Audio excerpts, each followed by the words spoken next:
ঈদ আনন্দ ভাগাভাগি করে নিতে নারী টানে বাড়ি ফিরছে ঘরমুখো মানুষ। ঈদ যাত্রায় সড়ক মহাসড়কের খবরাখবর জানাতে এই মুহূর্তে সাভারে আছেন আমাদের সহকর্মী শাহিনুর রহমান। আমি তার সাথে যুক্ত হবার চেষ্টা করছি। শাহিনুর যুক্ত হয়েছে নিশ্চয়ই আমার সাথে।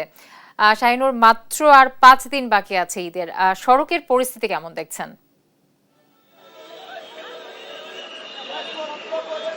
জ্যোতি, আপনাকে ধন্যবাদ। আমি কিন্তু এই মুহূর্তে আছি আশুলিয়ার যে বাইপাল মোড়, এই বাইপাল মোড়ে।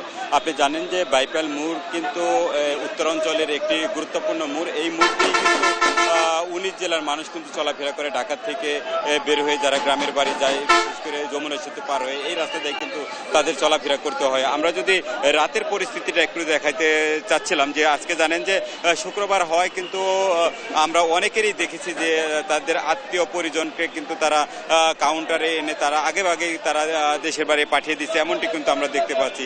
এবং সেই সাথে আপনাদেরকে জানিয়ে রাখি যে আজকে কিন্তু অন্য অন্য দিনের তুলনায় কিন্তু চাপ ছিল চোখে পড়ার মতো, এমনটি কিন্তু আমরা দেখতে পেরেছি। এবং সেই সাথে আপনাদেরকে একটু জানিয়ে রাখি যে এই সাভারে কিন্তু ঢাকা রিচা মহাসড়কও কিন্তু এই সাভারের উপর দিয়ে বয়ে গেছে। এই ঢাকা রিচা সড়কে কিন্তু এবার ভোগান্তির পরিমাণ নেই। এবার নির্বিঘ্নে কিন্তু গাড়ি চলাচল করতে পারছে, এমনটি কিন্তু আমরা দেখতে পাচ্ছি।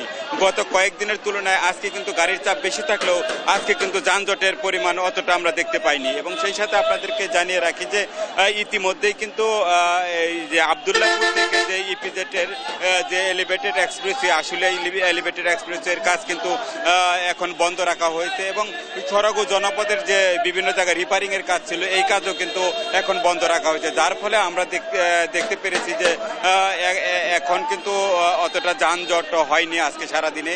এবং আমরা কিন্তু বিভিন্ন কাউন্টার মাস্টারদের সাথে কথা বলেছি, তারা আমাদেরকে জানিয়েছে যে ঈদের আগে তারা যানজটের একটা সংখ্যায় আছে, যে যেহেতু রাস্তাগুলো 4 লেনের ছিল, এই রাস্তাগুলো সরু হয়ে এখন 2 লেনে হয়েছে, এর জন্য কিন্তু সামনে যানজটের তারা কিন্তু সংখ্যায় আছে, এমনটি কিন্তু আমরা শুনতে পেরেছি। এবং সেই সাথে আপনাদেরকে জানিয়ে রাখি যে এই আবদুল্লাহপুর থেকে যে বাইপালের যে রাস্তাটা, এই রাস্তাটায় প্রতিনিয়তই কিন্তু আমরা দেখতে পাই যে যেখানে আধা ঘন্টা থেকে 40 মিনিটের রাস্তা হলে কি হবে, এই রাস্তায় কিন্তু ঘন্টার পর ঘন্টা কিন্তু পার হয়ে যায় এই রাস্তাটা পার হইতে, শুধু এই এলিভেটেড এক্সপ্রেসওয়ের কাজের জন্য।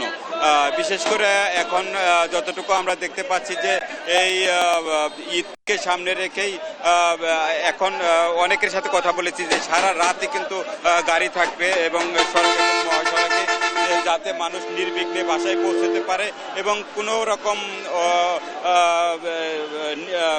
সমস্যা ছাড়া। এবং আমরা কিন্তু ট্রাফিক বিভাগের সাথে কথা বলেছি, ট্রাফিক পুলিশের সাথে কথা বলেছি, হাইওয়ের যে পুলিশ তাদের সাথে কথা বলেছি।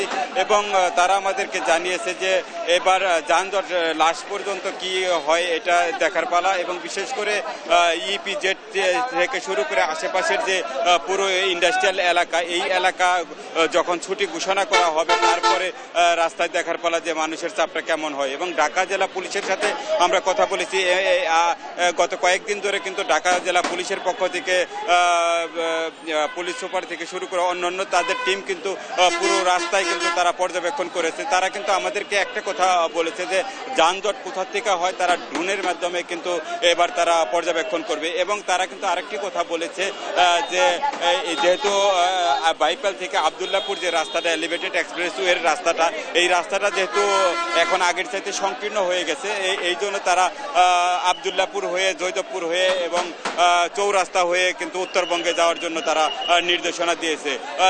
যদি এই ছিল আসলে বাইপাল মোড় থেকে ঈদযাত্রার খবর। সহকর্মী শাহিনুর রহমান যুক্ত হয়েছিলেন সাভার থেকে।